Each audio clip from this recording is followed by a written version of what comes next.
नमस्कार दोस्तों, स्वागत है आपका हमारे चैनल गोविंद गोपाल में। फिर से एक बार दोस्तों इस वीडियो में हम बात करेंगे बेसिक शिक्षा से जुड़ी 3 खबरों को लेके। और इन 3 खबरों में सबसे पहले जो हम खबर बताना चाहेंगे वो बताएंगे परिषद विद्यालय में होने वाली वार्षिक परीक्षाओं को लेके। 16 मार्च से ये वार्षिक परीक्षाएँ कराई जाएंगी। इसके संबंध में विस्तृत दिशा निर्देश जारी कर दिए गए हैं। क्या क्या बदलाव हैं वो भी हम आपको इस वीडियो में बताएंगे।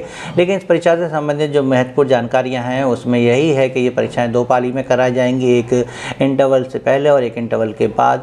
पहली कक्षा में सभी पेपर्स मौखिक होंगे। दूसरी और तीसरी कक्षा में ये पेपर्स लिखित और मौखिक होंगे।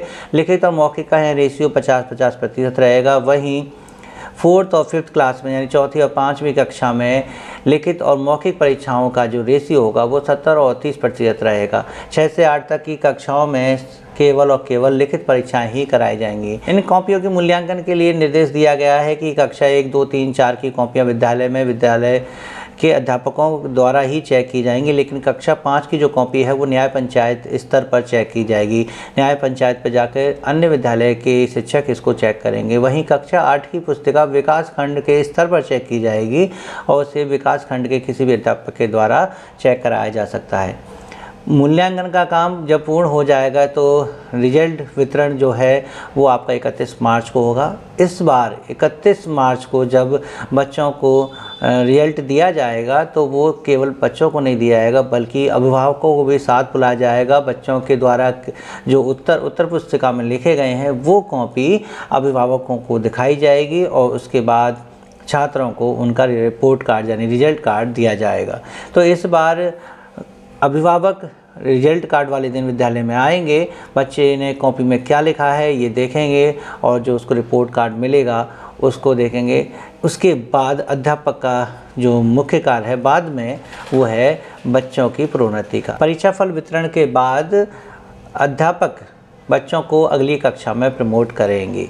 तो इस तरीके से ये वार्षिक परीक्षा का क्रम चलेगा। 1 अप्रैल से नया सत्र शुरू हो जाता है, ये आप सभी अच्छी तरह जानते हैं। और 1 अप्रैल से एडमिशन प्रसिद्ध विद्यालयों में कराए जाते हैं। लेकिन इस बार राष्ट्रीय शैक्षिक महासंघ के जो जिलाध्यक्ष हैं जिला अलीगढ़ से, उन्होंने एक बात और कही है कि अगले सत्र में बच्चों को एडमिशन कराने से पहले या करने से पहले एक बात ध्यान रखना है कि हमें केवल उन्हीं बच्चों का एडमिशन करना है जो वास्तविक तौर पर विद्यालय में पढ़ने आ सकेंगे।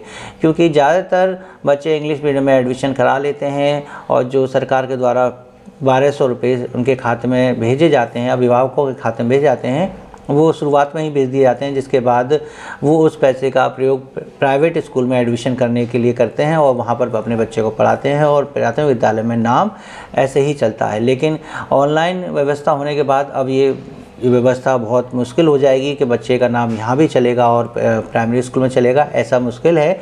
इसलिए आगे किसी भी समस्या से बचने के लिए प्रधानाध्यापक ऐसे बच्चों के नामांकन बिल्कुल ना करें जिनकी संभावना प्राइवेट स्कूल में जाने की हो। और ऐसा करने से एक तो आपका पोर्टल पर छात्र संख्या बिल्कुल सही आएगी, बच्चे की लगातार उपस्थिति रहेगी, बच्चे को निपुण बनाने में भी सहायक रहेगा, विद्यालय भी जल्द से जल्द निपुण हो जाएगा। और जब बच्चा विद्यालय में आएगा ही नहीं तो हो सकता है कि उससे संबंधित फिर आगे कई भी समस्याएँ प्रधानाध्यापक को झेलनी पड़े। तो नामांकन कराते वक्त इस बात का विशेष ध्यान रखना है।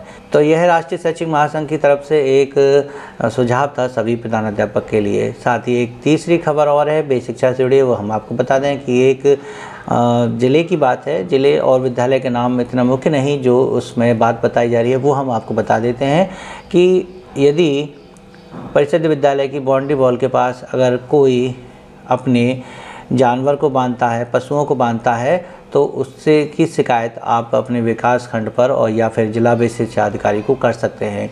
विद्यालय की बाउंड्री के आसपास कोई भी गांव का व्यक्ति या ग्रामीण जन अपने पशुओं को नहीं बांध सकता है।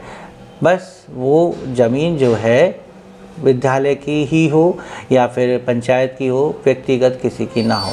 ऐसे आपने ऐसा व्यवहारिक तौर पर देखा होगा कि कभी कभी विद्यालय के आसपास मवेशियों को बांधने से वहाँ गंदगी तो होती है, साथ ही साथ छोटे छोटे नन्हे बच्चों को आने में भी दिक्कत होती है, कुछ डरते हैं और किसी के चोट लगने की संभावना भी ज़्यादा रहती है।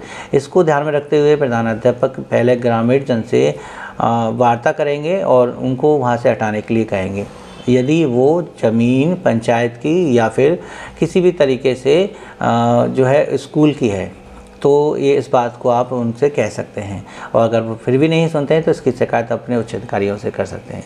तो यही जानकारी थी आज जो हमें इस वीडियो में देनी थी, और उम्मीद है कि आपको अच्छी लगी होंगी। तो वीडियो को लाइक कीजिएगा, शेयर कीजिएगा, और चैनल पर नए हैं तो चैनल को सब्सक्राइब कर लीजिएगा, ताकि बेसिक शिक्षा और शिक्षा में से जुड़ी अपडेट हम आपको दे सकें। मिलते हैं आपसे अगली वीडियो में ऐसे ही कुछ नई अपडेट के साथ। तब तक के लिए नमस्कार, जय हिंद।